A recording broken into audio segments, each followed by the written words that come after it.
গোবিন্দ বললেন রাধে, সখীগণকে বললেন শোনো, আজকের আমি তোমারই কলঙ্ক মোচন করবই করব। একটা আস্বাদন করবেন মা। এই লীলাটা আপনারা কখনো শুনেছেন? যারা শুনেছেন একটু হাত তুলে বলুন তো। শুনছেন বাবা এই কলঙ্ক মোচন পালাটা? বাবা দেখবেন খুব ভালো লাগবে। দেখুন মা, তা সতীগণকে বলছে, ললিতা তো চতুরাশাকে বললে শোনো, আমি গৃহে যেয়ে আমার মায়ের কোলে আমি মূর্ছা যাব। মা তো মনে করবে, মানে মা মনে করবে গোপাল মারা গেছে, মানে আমি তো ছলনা, এটা আমার ছলনা থাকবে। ভগবান কি না করতে পারে না মা, সে তো মরা মানুষও বাঁচাতে পারে। হ্যাঁ জানি না। তা দেখুন মা বলছে শোনো, আমি মায়ের কোলে মূর্ছা যাব, কারণ আর আমি এদিকে মায়ের কোলে মূর্ছা থাকিব। যখন বৈদ্যকে সংবাদ দেবেন, সমস্ত বৈদ্য আসবে, আবার আমি নবীন নবীন বৈদ্য হরি হয়ে আমি রাস্তার মাথার ধারে দাঁড়িয়ে থাকবো। তোমার ঘরে যাও, আজকে আমি রাধার কলঙ্ক মোচন করবই করব। এবার যে যার মতো ঘরে চলে গেল। এবার গোপাল আসলেন গৃহে। গোপাল যশোমতীর কাছে এসে বলছে, মা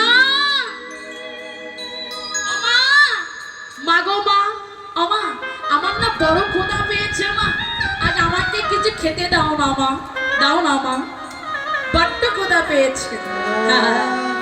এবার যশোমতী মা বললেন গোপালের, আমি শুনেছি তুই নাকি গোটে যে ভালো নৃত্য করিস। গোপাল তুই আমার সম্মুখে নৃত্য কর না, দেখবি আমি তোকে নবনের সেবা দিই। হ্যাঁ এবার গোপাল একটু নৃত্য করছে। গোপাল মনের মতো করে একটু নৃত্য করবে। হ্যাঁ হরি মা,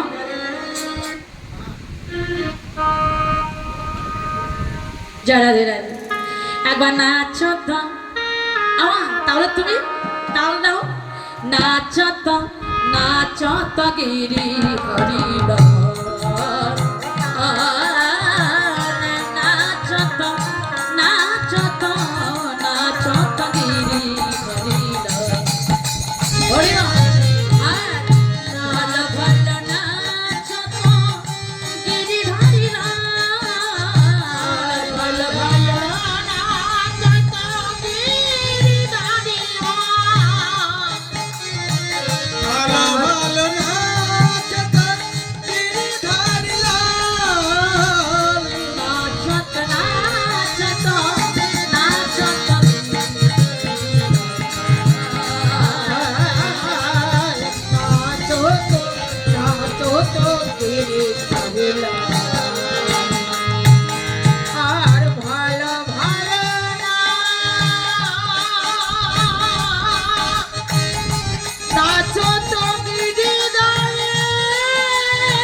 গোপাল নাচিতে যাচ্ছে। আর গোপাল কি করলে, যখন নবনের সেবা করাচ্ছে অমনি গোপাল যেন থরথর করে কাঁপছে।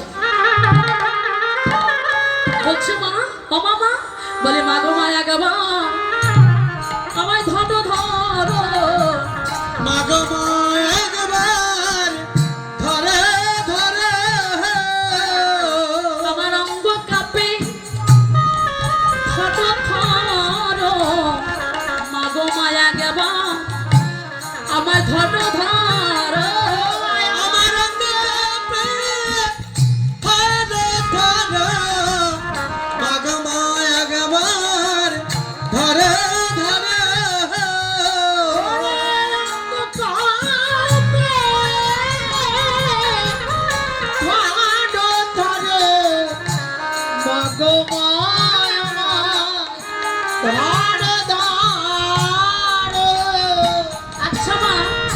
হঠাৎ যদি আপনাদের কোনো মায়ের সন্তান যদি কোনো মায়ের সন্তান হঠাৎ যদি সর্বাঙ্গ কাঁপিতে কাঁপিতে যদি মায়ের কোলে ঢুলে পড়ে যায়, ওই মায়ের অবস্থাটা কেমন হয়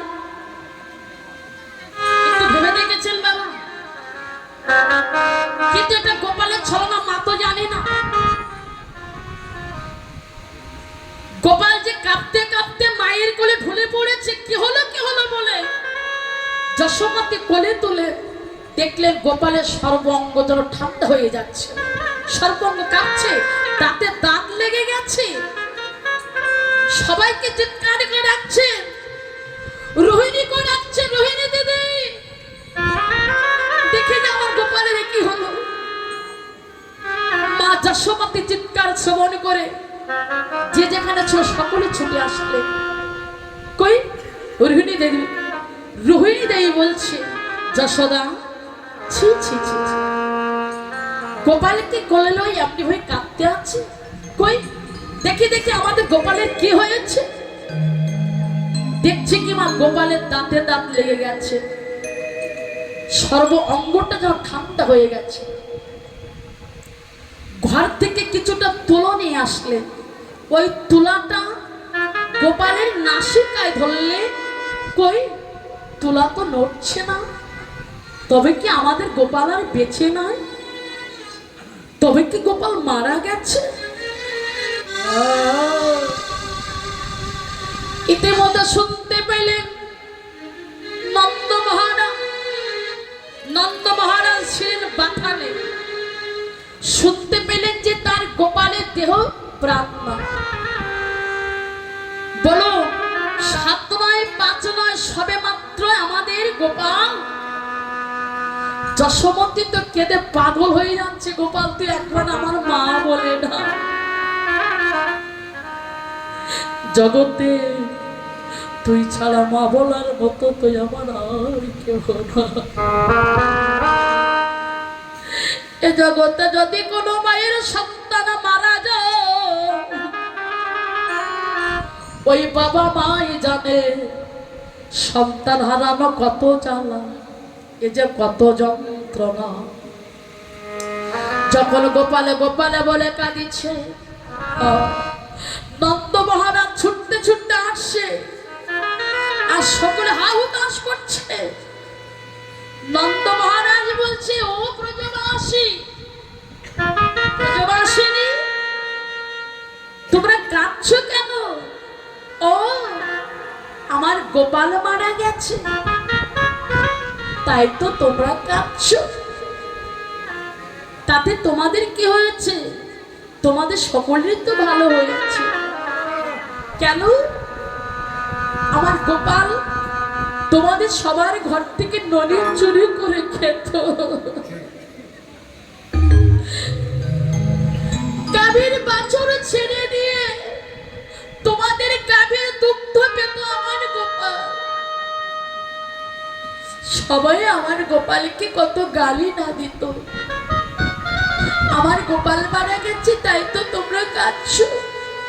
তোমাদের সকলের ভালো হয়েছে।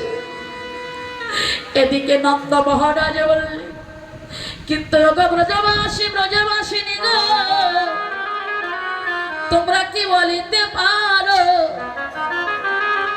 বলো আমার বাবা বলে জগতে কে ডাকিবে, তার বাবা বলে জগতে কে ডাকিবে।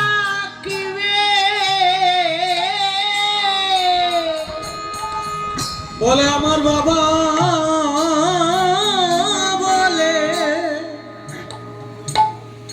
জগতে কে ডাকিবে।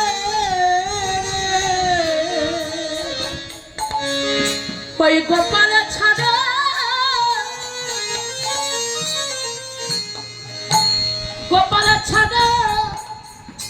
আমার বাবা বলে ডাকতো কেউ ডাকি নাই রে। গোপাল ছাড়া জগতে আমার আর কেহ না। ওরে গোপাল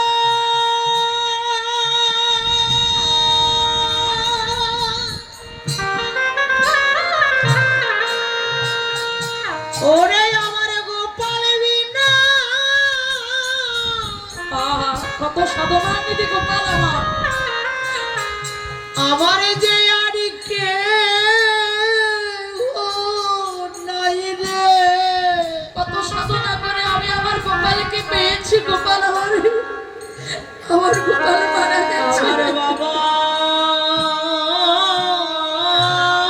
মরে, বাবা বলে ডাকবে মরে। বাবা ব্রজবাসী, ব্রজবাসিনী গো, তোমরা একবার বলো